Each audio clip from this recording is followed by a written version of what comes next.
Good evening, my name's Alexei Sayle. Welcome to Chain Reaction. Chain Reaction is a show where one comedian interviews another comedian and then the baton is passed on. It's a kind of comedic equivalent of bird flu. I first worked with the comedian I am going to interview something like 1981. He was, I think, 21 years old and had already been in show business for 23 years. A miracle of entertainment, of personality, and of time travel. Ladies and gentlemen, please welcome Lenny Henry.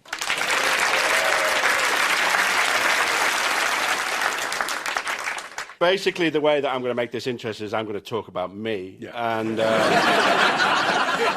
know, I knew this was going to happen. And not in my third book. So the first time you met me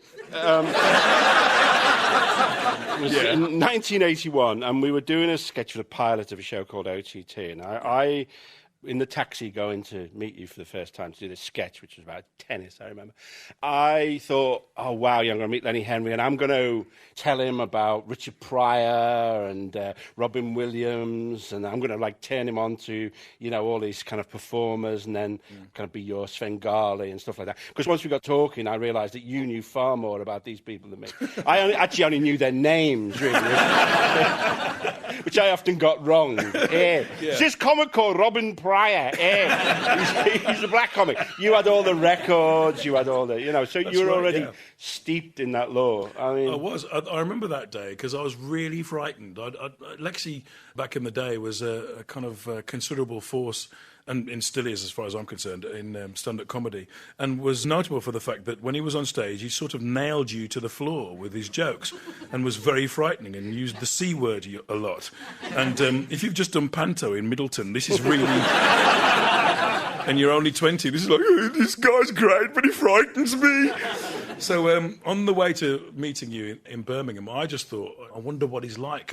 Because I'd seen you in the comic strip, and I just thought, whoever this guy is, he's really sharp and he's scary. And I don't quite get all the references to Descartes and what's a Lenin? And I just didn't know. So when I met you, I was really surprised at what you were like. Quiet. You're quiet and studious, God-fearing. And it was all a front. And no, but we got on quite well. And you're right. I mean, I'd been listening to American comedians from the time I was about 18 years old. I was in the Black White Minstrel Show for my sins. Don't worry, I politicised their asses. The black and white. I unionised them. We had a Malcolm X speech in the middle of one of the shows. On the Mississippi. Wait a second. The chickens are going to come home to roost. Black and White Panthers. Yeah, the Black and White Panthers, yeah.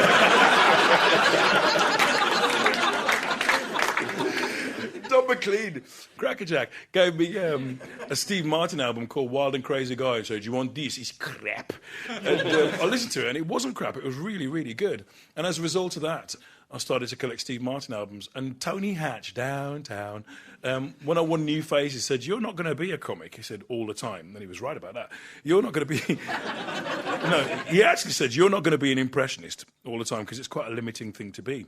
He said, "You're going to be a storyteller, and these are the people you should be listening to." And he mentioned Bill Cosby.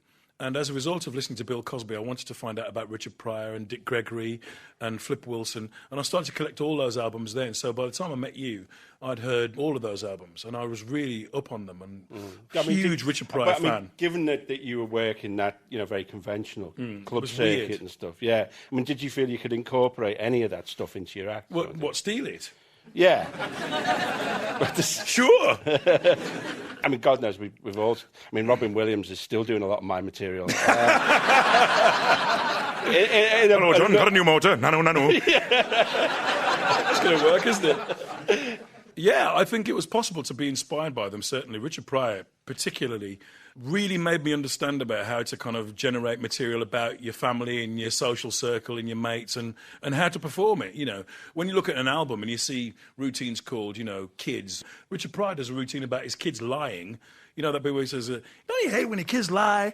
Who broke that? And he does a whole thing about his kids lying, and it's really sweet, and it lasts a minute and a half. And we always thought, oh, well, I've got to come on and do Dave Allen. That's 4 minutes. Now I've got to do some jokes about this. That's 8 minutes, you know. And it just really taught me about time management on stage. You started at 16 winning New Faces. I did, yeah. 70s X Factor. It was, wasn't it? It's the equivalent, I guess. The acts was slightly... Because they let amateurs come on, so you'd have a guy with glasses going...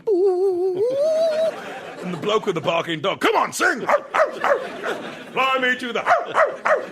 And, so you had that kind of act, as well as the singers and the comics and stuff like that. No wonder people started taking LSD. It's the only way to cheer stuff up, wasn't it, really?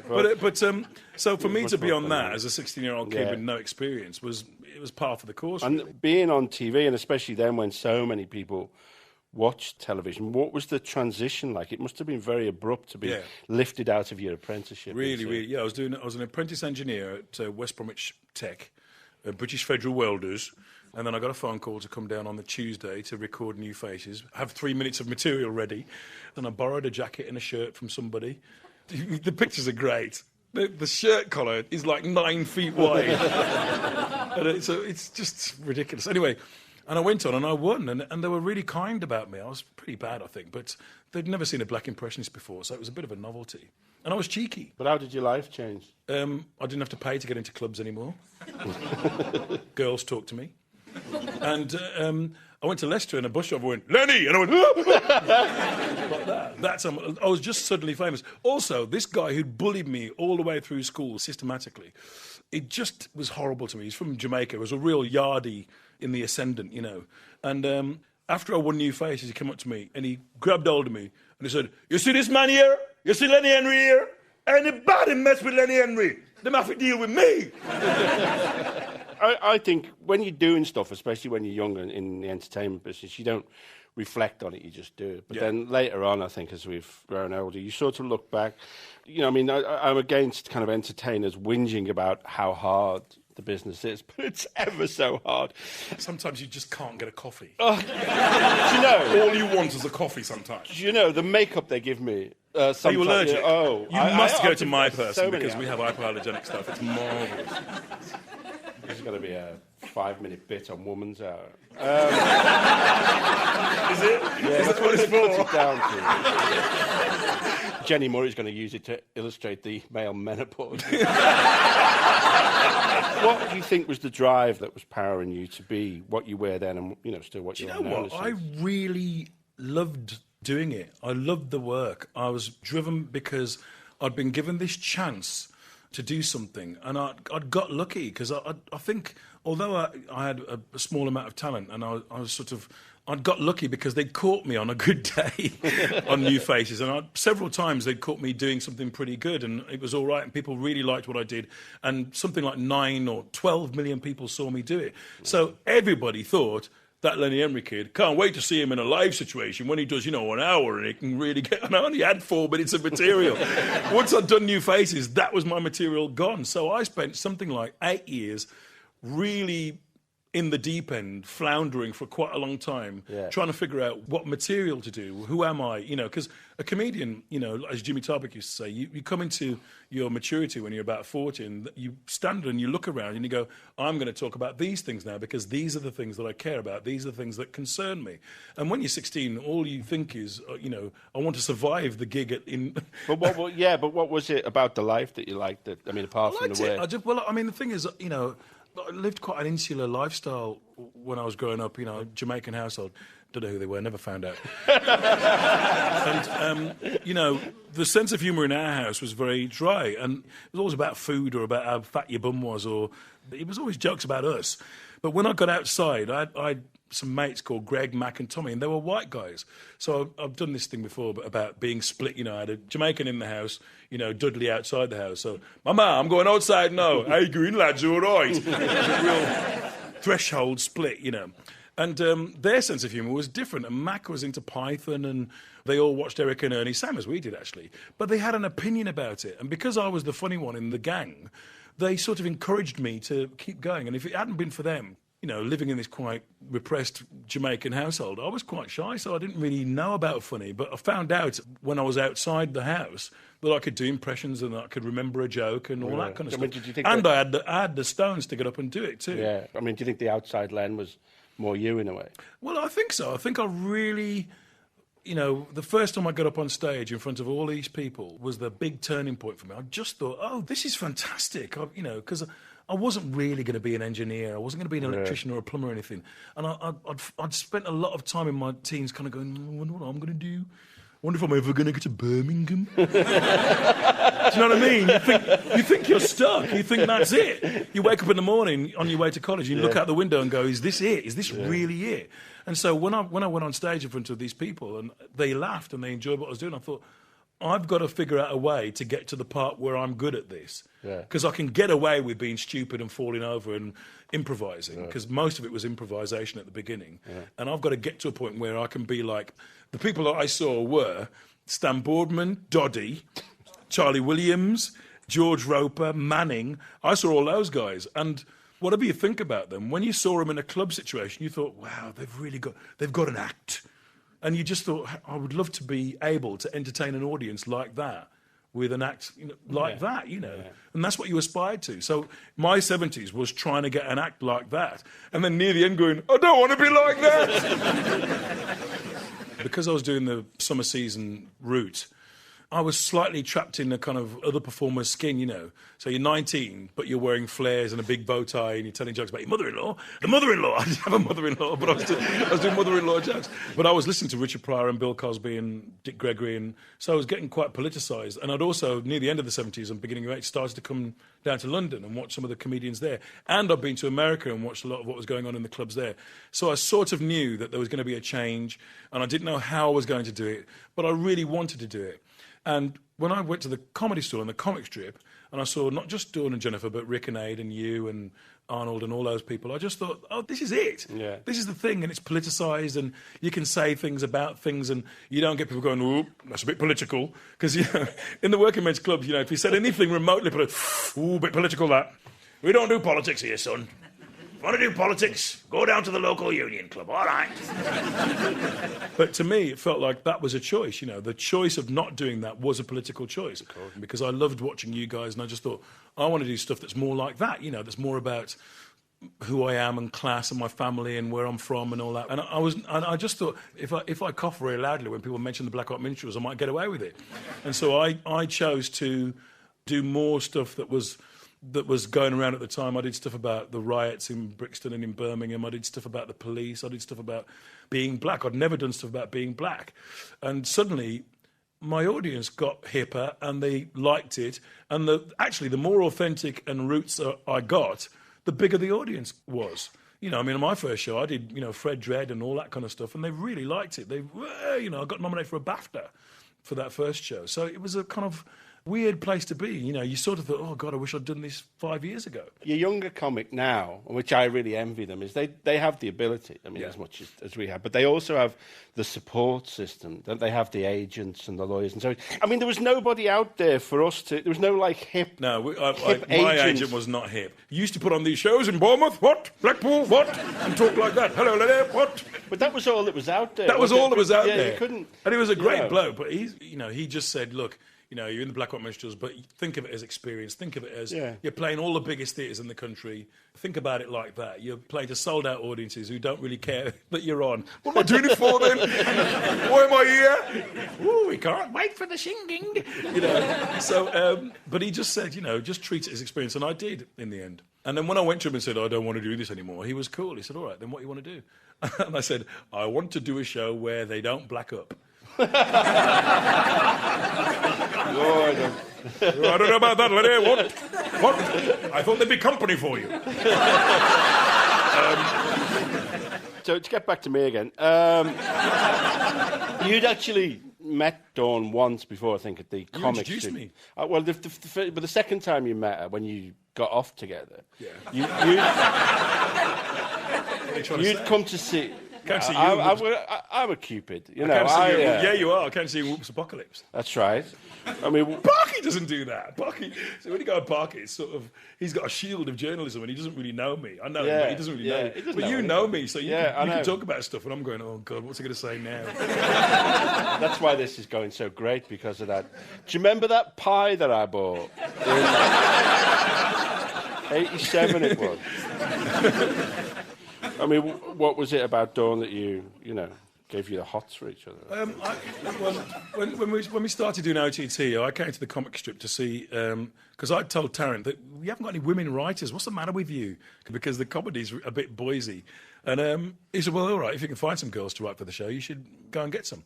So I went to the comic strip, and I'd been entranced by Dawn and Jennifer before. And you guys were great, but Dawn and Jennifer were standouts for me. And I loved watching Dawn on stage. I just thought she was very cheeky and very saucy. So when I met her afterwards and said, will you write some stuff for this new show that me and Tarrant are doing? She went, oh, no, it takes us 6 months to write a sketch, and then ran off to a dressing room. And then apparently she went into the dressing room and said, the bloke who says, okay, is outside. And he's just asked me to write for OTT. Apparently Jennifer went, ew. And that was that. And then when she came to see you on OTT, and we hung out a bit and talked a bit about the business and about stuff, and I was able to say that I really liked her material, and because that's what comedians say to each other when they try to get off with each other. I loved your material. Care to come for a coffee? And I talked about how much I admired what they were doing, and then it grew from there, There was an impression that Dawn, that once you met Dawn, that you transformed, then you moved away more from your... Yeah, there was a Svengali thing going around at the time, but I have to say that Dawn had a very, very big influence on me. And I can't deny it. Because, I mean... Yeah, the press went a bit haywire with it all. Really? Yes, she's the puppeteer. Yeah. Well, I suppose that's all... I mean, in a sense, that's been a problem for you, that whereas all the comic strip and Dawn and Jennifer and all those young ones were writer-performers, that in a sense, although you've obviously contributed to the body of your work, you've always been reliant on other writers. And I always thought that you should have been doing that much earlier, and I wonder whether, in fact, it's a lack of confidence that Yeah, that you I think there was a confidence thing. My mate, I used to live with a guy in Wembley, and hey, it wasn't like that, all right? Called Joe's an actor, very good looking actually, and marvellous abs. And he used to say to me, you're really funny, Lenny, because these guys come round, you shout at them for 2 hours with all your material, and then they go away, write it up, and they get paid. And it was a bit like that. I liked the loosey-goosey improvisational thing, and I probably didn't have the confidence to do the back-breaking thing that writers do, which is hone it down to the stuff you're going to actually use, Why didn't you like it? I mean, don't you think it was... Because I had the instant gratification of having an act that worked, yeah. And I was able to go out and get laughs straight away. I go to RAF Lynham and do my act, and then and get the kind of kick and the buzz of doing the material and getting the laughs. And the thing of being on your own in a room, which I know you do, and I respect anybody who sits down and writes material, I found it very hard. And I just think it's because I hadn't had the training in that. Quite a lot of the writers that I worked with were all used to kind of knocking out an essay at 4 o'clock in the morning, for their degree, and I'd never done that. What I've found that has transformed you personally, and I think in many ways, has been the English degree that you've been doing for the Open University. I was sort of talking about not having the confidence to write and stuff like that, that since you've been doing that degree, you now completely trust your opinions. It's good, actually. I mean, over the 5 years, you do get a set of criteria in your head about what you like and why.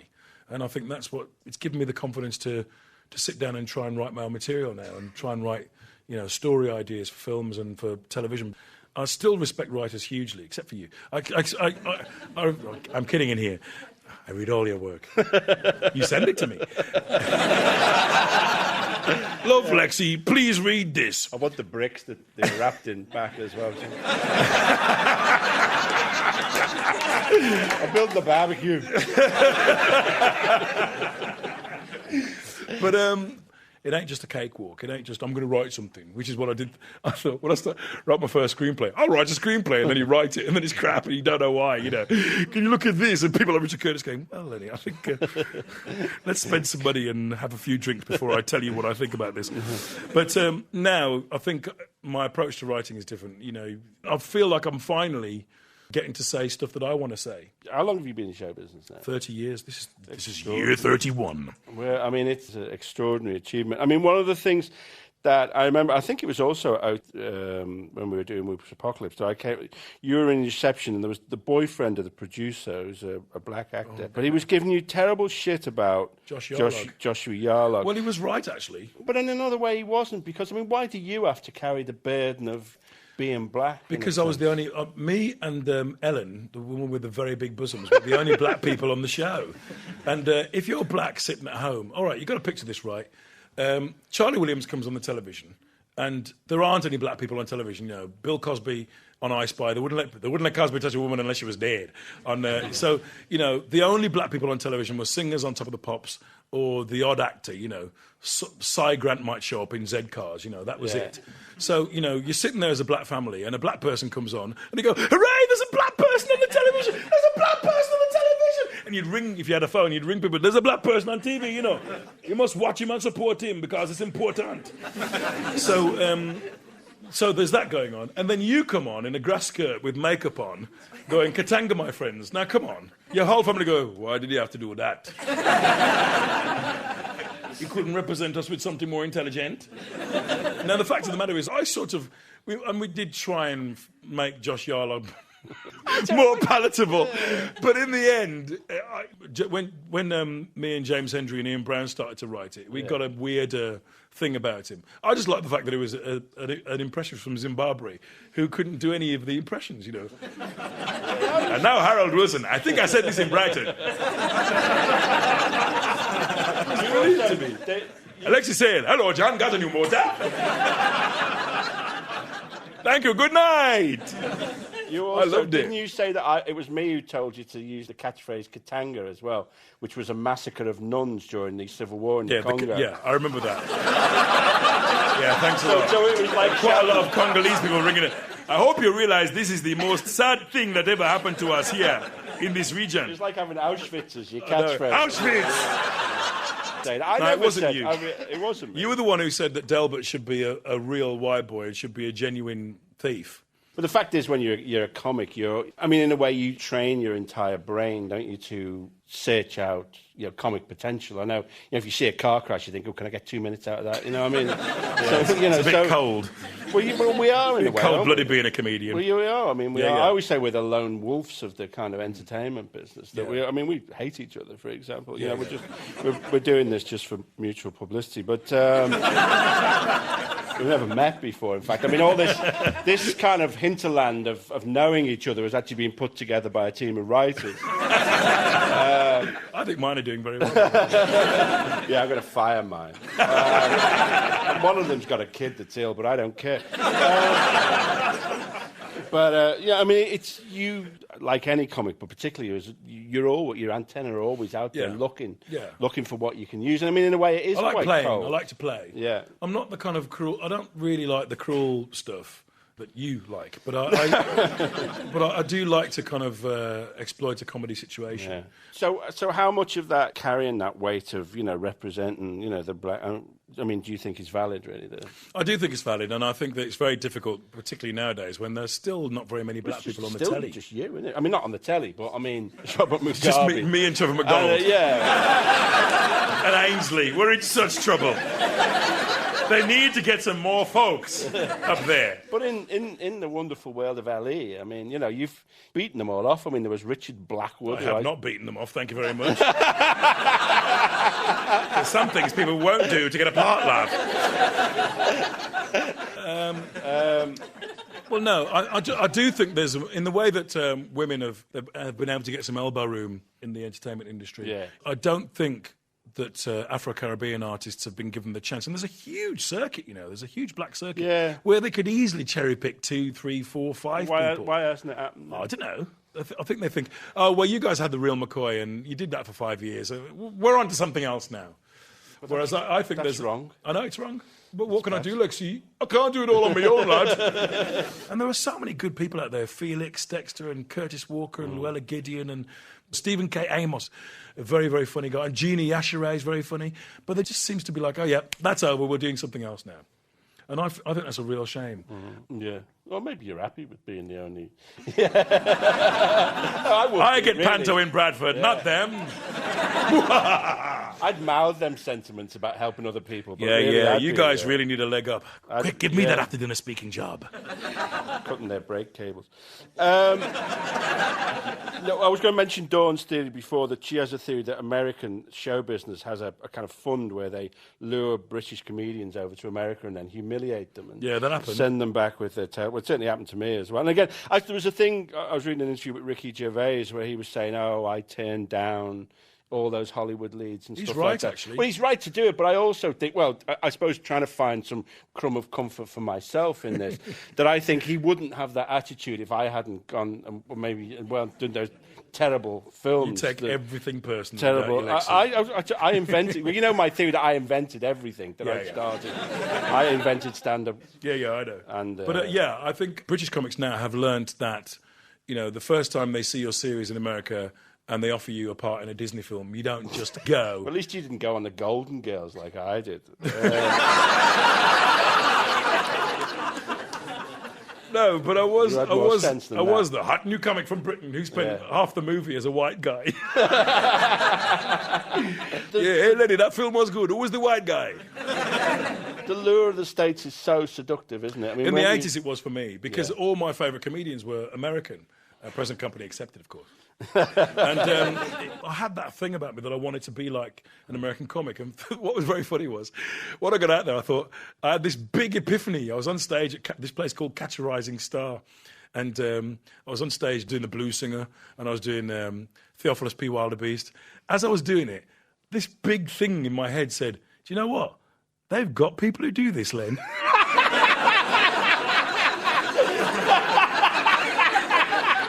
What are you doing it for? Shouldn't you be doing characters from Dudley and stuff? And I just thought, I shouldn't be doing American characters. I should be doing English characters. It's fine to take a style of performance, but it's not fine to go on and go, good evening to you, and do all that stuff. Hey, anybody here from Poughkeepsie? Yeah. You know, is it anywhere near Warsaw? And I thought that was the big moment for me. So I came home and I had to really think about it. Yeah. You know, and so it wasn't just coming home from an experience where you'd made a duff movie, and it was pretty duff, but it was also thinking, I don't want to be the British Eddie Murphy. I've got to be the British Lenny Henry, and I've got to work out what that is. So what's of the future for Lenny Henry? I'd like to do more acting. I'm going to do another entertainment show for my sins for the BBC. It's going to be an entertainment show interviewing people and music. And Interviewing people, you say? Yeah. You've just had a masterclass in how to do that,